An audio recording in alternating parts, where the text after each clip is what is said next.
혹시 ESG 경영이라고 들어보셨습니까?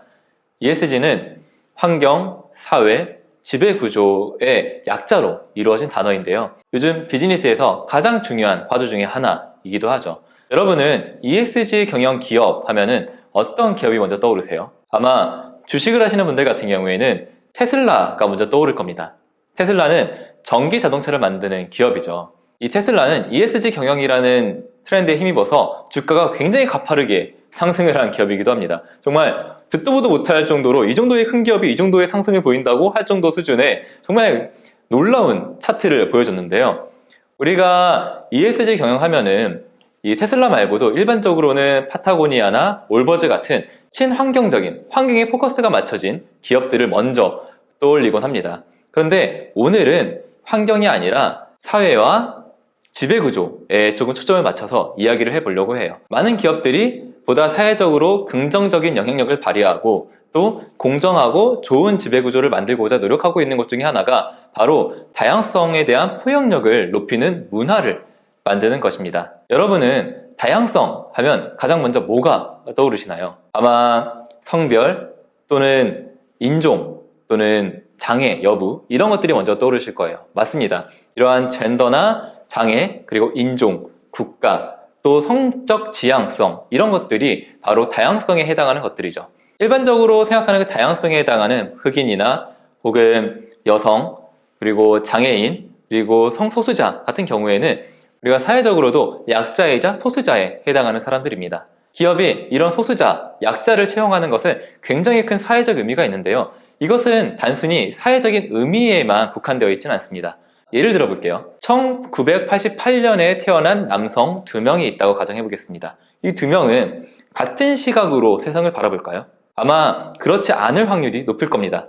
같은 연도에 태어난 같은 성별이라고 할지라도 내가 자라온 환경, 내가 처한 환경에 따라서 세상을 바라보는 시각은 현저하게 달라질 수 있습니다. 이처럼 같은 연도에 태어난 남성들끼리도 세상을 바라보는 시각이 다른데 만약에 여성이라면, 만약에 1960년도에 태어난 사람이라면 또는 장애가 있다면 또는 한국이 아니라 다른 국가에 태어났다면 어떨까요? 완전히 다른 시각을 가질 확률이 굉장히 높습니다. 이러한 다양한 시각을 가진 사람들이 모이게 되면 그러한 다양한 시각만큼 다양한 의견이 나오게 되고 이 다양한 의견이 나왔을 때 조직의 창의성이 높아지게 됩니다.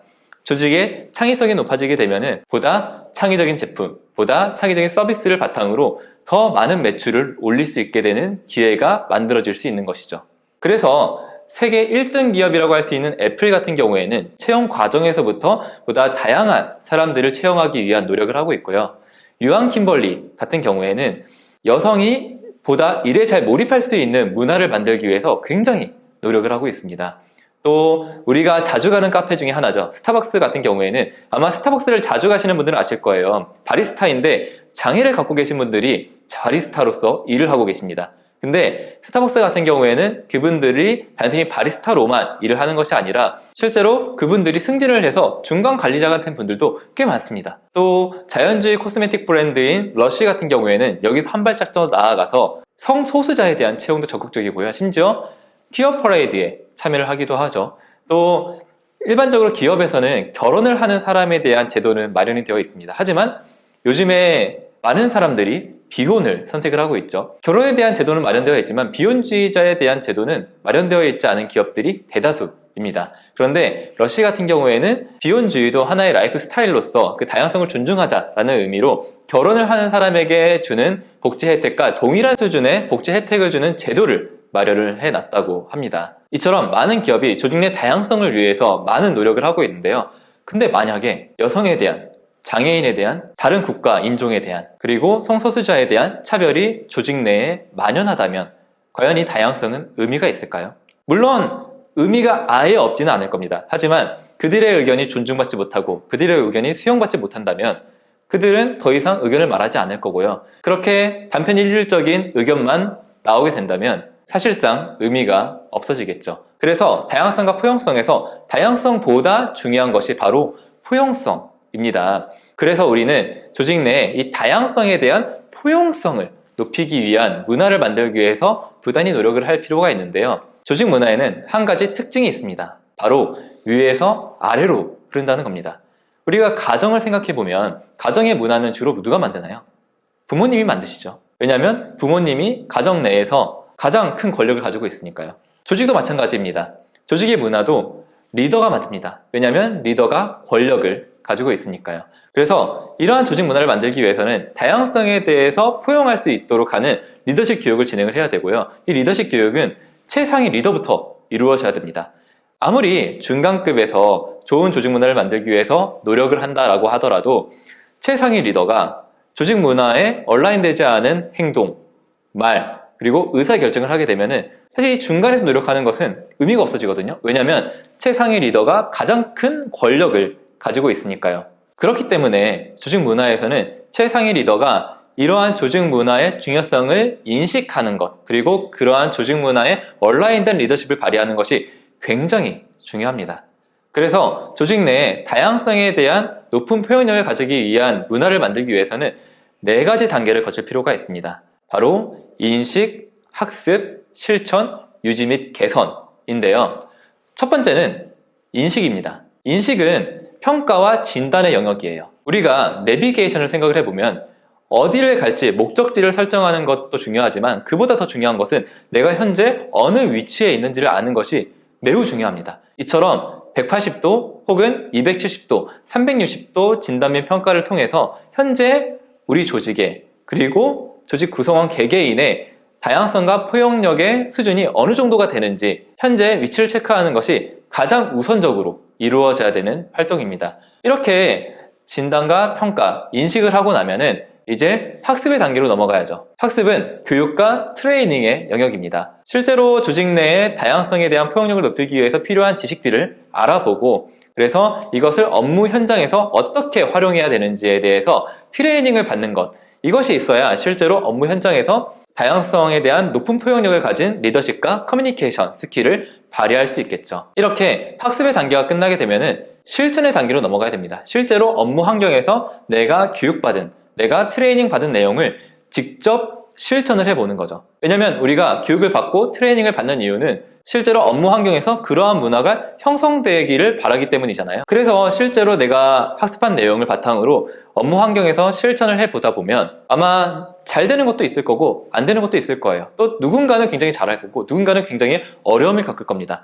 그래서 이 다음 단계가 유지 및 개선입니다. 유지 및 개선은 피드백과 시스템의 영역이에요. 그래서 잘하고 있는 사람들 같은 경우에는 그것을 꾸준히 잘하도록 유지를 할 필요가 있고요. 조금 어려움을 겪는 사람에게는 왜 그것이 어려운지, 어려움을 겪는 포인트가 무엇인지 그 상황에서 다양성에 대해서 포용하는 리더십과 커뮤니케이션을 어떻게 발휘하면 좋을지에 대해서 코칭을 받는 것입니다.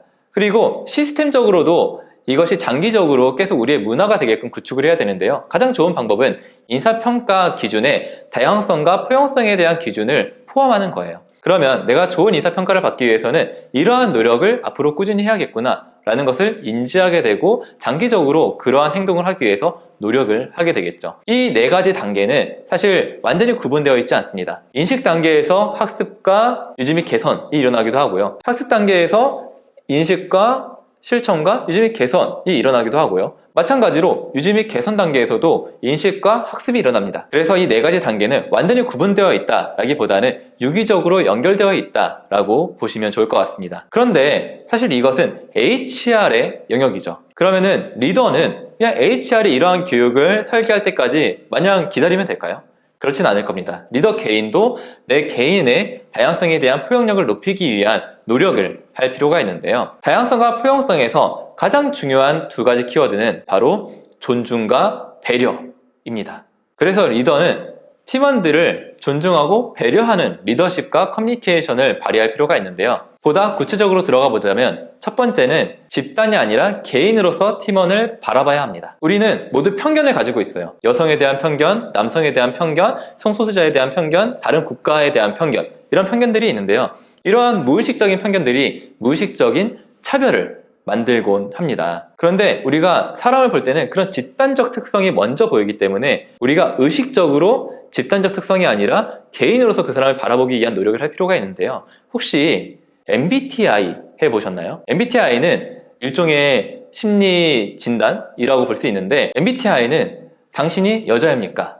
당신이 남자입니까? 당신이 어느 국가의 사람입니까? 당신은 장애가 있습니까? 없습니까? 에 대해서 묻지 않습니다. 그냥 당신은 어떤 사람입니까? 에 대해서 묻는 질문들을 해요. 그래서 MBTI는 총 16가지로 사람을 구분하는데 내가 같은 유형의 사람이라면 내가 남자이건 여성이건 장애가 있건 없건 대한민국에 태어났건 미국에 태어났건 베트남에 태어났건 이런 것에 상관없이 모두 유사한 특성을 보여요. 이것이 의미하는 것은 우리가 갖고 있는 남성에 대한, 여성에 대한, 장애인에 대한 편견들은 말 그대로 편견이라는 것이죠. 그래서 우리는 이 편견을 걷어내고 그 사람의 오리지널리티, 그 사람을 있는 그대로 그 사람으로서, 개인으로서 바라보는 노력이 필요합니다. 두 번째는 내 생각만이 정답이라고 생각하지 않는 거예요. 얼마 전에 SNS에서 이런 글을 봤습니다. 잘 사는 친구들은 가난한 친구들을 모른다. 그래서 잘 사는 친구들이 가난한 친구들을 위해서 조언을 해주는데 가난한 친구들 입장에서는 그것이 정말 얼토당토 않는 조언으로 들린다라는 얘기예요. 정말 그 잘 사는 친구들은 악의 없이 진심 어린 마음으로 조언을 해줬음에도 불구하고 가난한 친구에게는 그것이 상처가 될 수도 있다라는 이야기를 합니다. 이처럼 내가 처한 상황에 따라서 적절한 의사결정은 굉장히 달라질 수 있습니다. 그래서 상황에 따라서 적절한 의사결정은 매우 크게 달라질 수 있는데 내가 언제나 나의 생각만이 정답이라고 생각하면은 다양성에 대해서 전혀 포용하지 못하는 굉장히 독선적인 태도를 보이는 것이 되겠죠. 그래서 우리는 그럴 수도 있겠다라는 마음가짐을 가지는 것, 저 생각도 맞을 수 있겠다, 내 생각이 틀릴 수 있겠다라는 생각을 가지는 것이 굉장히 중요한 포인트 중에 하나다 라고 말씀을 드릴 수 있습니다. 마지막으로 세 번째는요, 순수한 관심을 가지고 대화를 나누는 것입니다. 여기에서 중요한 포인트는 순수한 관심입니다. 순수한 관심이라 함은 저 사람, 저 팀원에 대해서 정말 알고 싶다라는 마음으로 대화를 하는 건데요. 상대방을 알고 싶기 때문에 이 대화는 리더는 질문을 하고 팀원이 얘기를 하면은 거기에 대해서 온전히 수용하는 태도를 보이게 될 겁니다. 만약에 팀원과 대화를 하는데 내가 조언을 한다면 그것은 순수한 관심을 바탕으로 팀원에 대해서 알기 위한 대화를 나눴다라고 보기에는 약간 어려운 측면이 있죠. 앞서 말씀드린 세 가지 팁을 팀원들에게 실천한다면 내가 갖고 있는 그 다양성에 대한 포용력을 보다 높이는데 분명히 도움이 될 것입니다. 그런데 사실 이것으로 끝나면 안 됩니다. 단순히 존중과 배려로 끝나는 것이 아니라 결과적으로 장기적으로는 팀원에 대해서 온전히 이해하려는 노력이 수반되어야 됩니다. 온전히 이해하는 상대를 타자화하고 차별하고 하는 사람은 없을 테니까요.